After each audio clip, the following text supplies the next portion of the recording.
Hello and welcome to the Mimiron guide from learntoplaywoo.com. The Mimiron encounter is a complex 4-phase encounter. In each phase you will have to deal with a new boss and its unique abilities. Although there are many abilities that you will have to remember how to deal with, these abilities don't come all at once, but in phases. So, once you learn about these abilities, the fight will seem easier. In the first phase, you will deal with the Leviathan. Ranged should stay at least 5 yards from each other as the Leviathan casts a powerful AoE dot called Napalm Shell. The targeted ranged will require extra healing. Plasma Blast is an ability that healers and tanks will need to look out for. This ability does serious damage on the tank and can easily kill him if not managed properly. Heals from all the healers will be required. Normally, the Leviathan should get taken down within 3 casts of Plasma Blast. Thus, you can manage the raid's cooldowns. First Plasma Blast, the tank uses his cooldown. Second Plasma Blast, the healer uses his cooldown. Third Plasma Blast, your other healer can use his cooldown, or your second tank, if you have one, can use his cooldown. Either way, you need to have an order set up for the Plasma Blast. Also, since you don't necessarily need to take the boss down fast, you just need to take him down, you can go at it with only 5 DPS but have 2 tanks and 3 healers. This leaves room for some margin of error and extra cooldown usage during Plasma Blast and other abilities. Melees and tanks need to get at 15 yards plus each time the Leviathan casts Shock Blast. This is a large electric-like explosion that kills anyone standing close to the boss. You are better off going through the mines than getting caught by this explosion.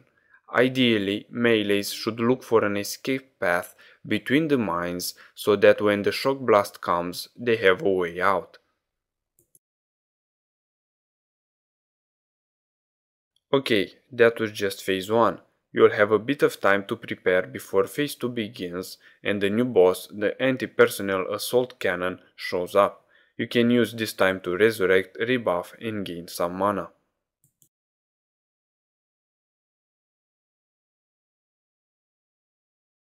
In phase 2, again, you need to have the ranged spread out yet in healer range. This is because of the rapid burst attack. This attack will damage all targets in front of the cannon.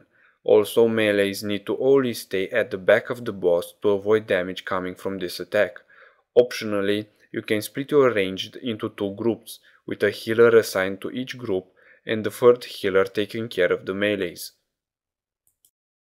Ranged also need to be aware of the rockets. You will notice a large red circle where the rocket is about to hit.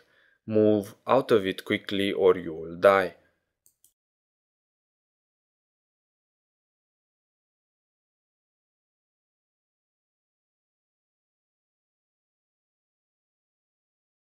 Also, notice the spinning up and the laser barrage.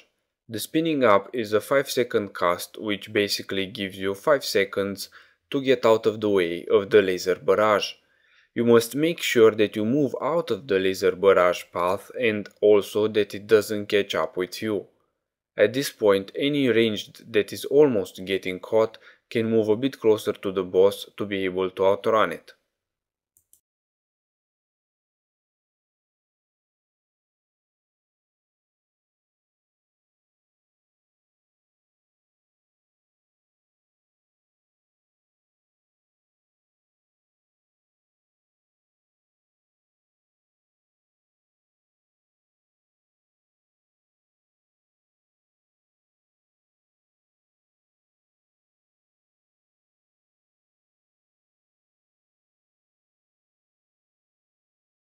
In phase 3, you will have to deal with the aerial command unit and some adds. The aerial command unit, aka the head, attacks whoever has more aggro on it, so have a healed ranged DPS on it, while the other ranged DPS will generally attack the adds. We had our hunter DPS the head, but a lock can do the job just as well. That is because both the hunter and the lock have pets, and pets are good at taking AoE damage from the bomb bot's explosions. Because of the high damage these explosions make, players need to stay at distance from the bomb bots. The head periodically drops bomb bots under himself. You can also have a moonkin rooting the bots and destroying them. The big ads, called assault bots, drop a usable item that allows you to ground a boss. While grounded, melee DPS can also do damage to the head. Thus, each time an assault bot is killed, a melee can pick up the drop, called magnetic core. He is then to go under the aerial command unit and use the magnetic core. Watch out for the bomb bots while placing the magnetic core.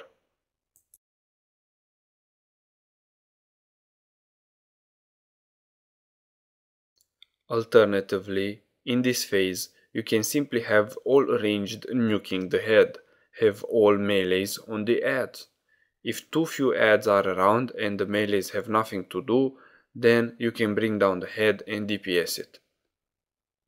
If too many ads pile up, then ranged can switch to the ads.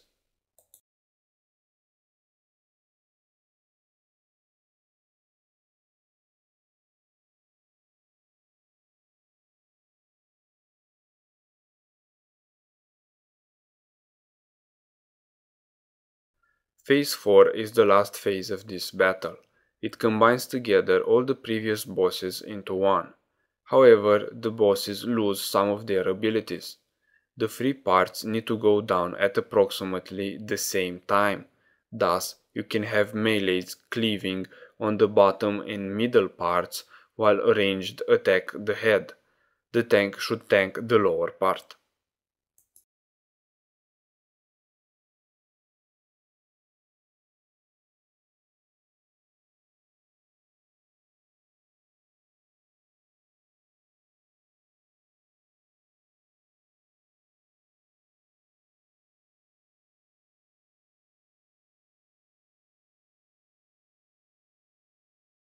Again, be careful not to get caught by the laser barrage.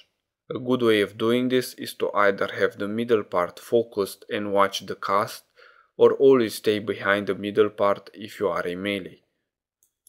Watch out for the mines and move out when he casts Shock Blast.